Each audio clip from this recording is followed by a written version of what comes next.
സ്വാമി കാറിൽ നിന്ന് ഇറങ്ങി വന്നിട്ട് സ്വാമിയുടെ സ്വന്തം വീട്ടിലേക്ക് വരുന്ന മാതിരി നേരെ അകത്തേക്ക് ഈ ഭാഗത്തുള്ള വലത്ത് ഭാഗത്തുള്ള ആ കോണി കൂടെ കയറി മുകളിലേക്ക് പോയി. ഒരു 8-9 ബെഡ്റൂം ഉണ്ട് കേട്ടോ അവിടെ ആയിട്ട്. നേരെ മുകളിൽ പോയിട്ട് എവിടെയാണ് എൻ്റെ എഴുത്തിയൊക്കെ കിടക്കണമെന്ന് വെച്ചാൽ ആ മുറിയിലേക്ക് ഡയറക്റ്റായിട്ട് പോയി സ്വാമി. തളിക്ഷേത്രത്തിൽ ശിവനായാലും ശരി, കൃഷ്ണനായാലും ശരി, സുബ്രഹ്മണ്യസ്വാമി ആയാലും ശരി, അയ്യപ്പനായാലും ശരി, എല്ലാം ഒന്നാണെന്ന് സ്വാമി പറയാറുണ്ട്. ഭാഗവത ഡിസ്കോഴ്സൊക്കെ നടത്തുന്ന ഹാളുണ്ട്. ആ ഹാള് പിന്നെ അത് നിർത്തിയിട്ട് നമ്മുടെ സമിതി ആക്കിയത്.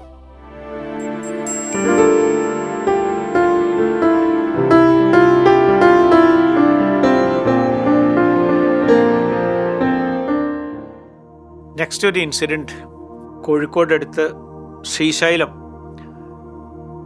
എല്ലാവർക്കും അറിയുണ്ടാവും. അവിടെ സ്കൂളൊക്കെ തുടങ്ങാനുള്ള ഇതിൻ്റെ തുടക്കത്തിൽ അതിൻ്റെ ഫൗണ്ടേഷൻ സ്റ്റോൺ ഇടാൻ വേണ്ടിയിട്ട് സ്വാമി ഊട്ടിയിൽ കുട്ടികൾ സ്കൂളുണ്ട്. ഊട്ടിയിൽ ഉള്ള സമയത്ത് കോഴിക്കോട്ടേക്ക് വന്ന് ഈ ശ്രീശൈലത്തിൻ്റെ ഫൗണ്ടേഷൻ സ്റ്റോൺ ഇട്ടാൻ തക്കണം എന്നുള്ളൊരു പ്രോഗ്രാം സ്വാമി ഫൈനലൈസ് ചെയ്തിരുന്നു. അപ്പോൾ അതിലെന്തായിരുന്നു വെച്ചാൽ അവിടുത്തെ ശ്രീശൈലം പ്രോഗ്രാം കഴിഞ്ഞാൽ സ്വാമി നേരെ കോഴിക്കോട്ട് ഞങ്ങളുടെ തറവാട്ടിലേക്ക് വരിക എന്നാണ് വെച്ചിരുന്നത്. അപ്പോൾ കുറച്ച് കുട്ടികളും ഉണ്ടായിരുന്നു, സ്വാമിയുടെ കൂടെ കുറച്ച് കുട്ടികളുണ്ടായിരുന്നു. അപ്പോൾ അന്നത്തെ ഫംഗ്ഷൻ അവിടെ കഴിഞ്ഞ് മഴയൊക്കെ ഉണ്ടായിരുന്നു. അതിൻ്റെ ഇടയിൽ പുറത്ത് വെച്ചിട്ടായിരുന്നു. മഴയൊക്കെ എല്ലാവരും കൊണ്ടു. സ്വാമി എത്തുന്നതിൻ്റെ മുമ്പേ ഞങ്ങൾ എത്തണമല്ലോ, വീട്ടിലെത്തണമല്ലോ എന്ന് പറഞ്ഞിട്ട് ഏട്ടനും ഞങ്ങളൊക്കെ പാടെത്തി. സ്വാമി വന്നു, കാറിൽ നിന്ന് ഇറങ്ങി. ഞങ്ങളുടെ ഫാമിലിയിൽ എങ്ങനെയാണെന്നുണ്ടെങ്കിൽ ഞങ്ങൾ മാത്രമേ സ്വാമിയുടെ ഡിവോട്ടീസ് ആയിട്ടുള്ളൂ. എൻ്റെ നേരെ മേതിലുള്ള എഴുത്തി വിശ്വാസമില്ലാത്തതാണ്. ബ്രദറിലോ എനിമിയാണ്, സ്വാമിയുടെ എനിമിയും. വിശ്വാസമില്ല എന്നല്ല എനിമിയാണ്. എഴുത്തി പിന്നെ കുട്ടിയെടുത്തി എന്ന് പറഞ്ഞ് ഞങ്ങൾ വിളിക്കും. വിശ്വാസമില്ല എന്നേ ഉള്ളൂ. പിന്നെ അച്ഛൻ്റെ ഫാമിലി, ഞങ്ങളൊക്കെ അച്ഛൻ്റെ വീട്ടിലാണ് താമസിക്കുന്നത്. അച്ഛൻ്റെ വീടാണ് ഞങ്ങൾക്ക് കോഴിക്കോട്. നമ്മുടെയിലല്ല, അച്ഛൻ്റെ കുട്ടികളായിട്ട് ഞങ്ങൾ. അപ്പം അച്ഛൻ്റെ ബ്രദർക്കോ സിസ്റ്റേഴ്സിനോ അവരുടെ കുട്ടികൾക്കോ അല്ലെങ്കിൽ ആർക്കും ഭഗവാൻ എന്ന് പറഞ്ഞിട്ടുള്ള ഇതൊന്നുമില്ല. പക്ഷെ ഈ എൻ്റെ നേരെ മേതുള്ള സിസ്റ്റർ സ്വാമിയിൽ വിശ്വാസമില്ല എന്നുണ്ടെങ്കിലും ബ്രദറിലോ അവർക്ക് ഞങ്ങളുടെ തൊട്ടടുത്തുള്ള തളിക്ഷേത്രത്തിൽ ശിവൻ്റെ അമ്പലത്തിൽ എല്ലാ കാര്യങ്ങളും ബ്രദറിലോ പറയുകയാണെങ്കിൽ he's the authority in tantric, Sanskrit, Bhagavatam നാരായണിയൊക്കെ അരച്ച് കലച്ച് അത്ര നല്ല വിവരമുള്ള ആളാണ്. താന്ത്രികമായിട്ട് ഗുരുവായൂർ തന്ത്രിക്ക് എന്തെങ്കിലും ഒരു സംശയം വന്നാൽ രാധാകൃഷ്ണരാടി എന്നാ പേര്, രാധാകൃഷ്ണരാടിയോടെ ചോദിക്കും. അപ്പോൾ അത്ര വിവരമുള്ള ആളാണ്. സോ അദ്ദേഹത്തിന് ഇതിൽ സ്വാമിയിൽ വിശ്വാസമില്ല. അദ്ദേഹത്തിന് കൃഷ്ണനും ഗുരുവായൂർ കൃഷ്ണനും അങ്ങനെ നമ്മുടെ പണ്ടത്തെ മരത്തെ അങ്ങനെയായിരുന്നു. പക്ഷെ ആ സമയത്ത് എഴുത്തിക്ക് ജോണ്ടിസ് പിടിച്ച് മുകളിൽ കിടക്കുകയായിരുന്നു. ഞങ്ങളുടെ വീടൊരു 10,000 ചില സ്ക്വയർ ഫീറ്റ് ഉണ്ട്. അപ്പോൾ അതിന് 2 സൈഡിലും കോണി കയറാൻ തക്കണം. ഒന്ന് ഈ സൈഡിൽ, ഒന്ന് കോമൺ നടുവിൽ വലിയ ഹാളാണ്. ഈ ഹാളിൻ്റെ ഈ ഭാഗത്ത് കൂടി ഒരു കോണിയുണ്ട്, ഈ ഹാളിൻ്റെ ഈ ഭാഗത്ത് കൂടെ അകത്തേക്ക് പോയാൽ അതിൽ കൂടി കോണിയുണ്ട്. സ്വാമി കാറിൽ നിന്ന് ഇറങ്ങി വന്നിട്ട് സ്വാമിയുടെ സ്വന്തം വീട്ടിലേക്ക് വരുന്ന മാതിരി നേരെ അകത്തേക്ക് ഈ ഭാഗത്തുള്ള വലത്ത് ഭാഗത്തുള്ള ആ കോണി കൂടെ കയറി മുകളിലേക്ക് പോയി. ഒരു 8-9 ബെഡ്റൂം ഉണ്ട് കേട്ടോ അവിടെ ആയിട്ട്. നേരെ മുകളിൽ പോയിട്ട് എവിടെയാണ് എൻ്റെ എഴുത്തിയൊക്കെ കിടക്കണമെന്ന് വെച്ചാൽ ആ മുറിയിലേക്ക് ഡയറക്റ്റായിട്ട് പോയി സ്വാമി. നേരെ ഇവിടെ ഒന്നും ഇരിക്കാതെ കാർ ഇറങ്ങിയിട്ട് അവിടെ പോയപ്പോൾ എഴുത്തി കട്ടിലുമ്പോൾ കിടക്കുക. അതിൻ്റെ ഫോട്ടോ ഉണ്ട്. കട്ടുമ്പോൾ കിടക്കുകയാണ്. സ്വാമി വന്നിട്ട് കട്ടമ്പലിരുന്നു. എഴുത്തിനെ തല മടിയിൽ വെച്ചിട്ട് ആശ്വസിപ്പിച്ചു സ്വാമി. അത് കഴിഞ്ഞ് മെല്ലെ അവിടുന്ന് എണീച്ചു, നിലത്തിരുന്നു. സ്വാമിയുടെ കാലൊക്കെ പിടിച്ചിട്ട് വിഭൂതിയൊക്കെ കൊടുത്തു.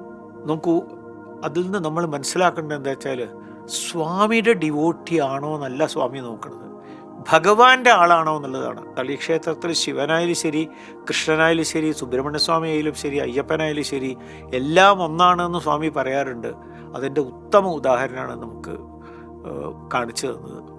വളരെ ഇതായിട്ട് അത് കഴിഞ്ഞിട്ട് അത് സ്വാമി താഴത്തേക്ക് വന്നത്. അതിൻ്റെ ബ്രദറിലോ ആ സമയത്തുണ്ടായിരുന്നു. അത് താഴത്തേക്ക് വന്ന് പിന്നെയാണ് ഉമ്മർത്തിരുന്നിട്ട് വർത്തമാനങ്ങളൊക്കെ പറഞ്ഞ്. പണ്ട് ഈ 5 ദിവസം ഭാഗവത ഡിസ്കോഴ്സൊക്കെ നടത്തുന്ന ഹാളുണ്ട്. ആ ഹാള് പിന്നെ അത് നിർത്തിയിട്ട് നമ്മുടെ സമിതി ആക്കിയത്. 100-300 ആൾക്കാർക്ക് ഇരിക്കാം ആ ഹാളിൽ, സുഖമായിട്ടിരിക്കാം. അതുകൂടാതെ പുറത്ത് ഒരു അനദർ 300 പീപ്പിൾ ക്യാൻ സിറ്റ്. വലിയ സ്ഥലമാണത്. അപ്പോൾ അവിടെ ഭജന നടന്നുകൊണ്ടിരിക്കുകയാണ്. സ്വാമി വരുന്ന സമയത്ത് അവിടെ ഭജന നടന്നുകൊണ്ടിരിക്കുകയാണ്. അത് ഓഫ് കോഴ്സ് അവിടുന്ന് ഒക്കെ 5 ഏക്കർ സ്ഥലമുണ്ട്. അപ്പോൾ കുറച്ച് സ്ഥലം അങ്ങോട്ടും ഇങ്ങോട്ടും ഓരോന്നും വേറെ വേറെ ബിൽഡിങ്ങൊക്കെയാണ്. സ്വാമി വന്നിട്ട് സംസാരം കഴിഞ്ഞിട്ട് ഭക്ഷണം എല്ലാവരും സ്വാമി തന്നെയാണ് ഈ ഓരോ ഞങ്ങളൊക്കെ തട്ടിലാക്കിയിട്ട് കുട്ടികൾക്ക് കൊടുക്കണമല്ലോ.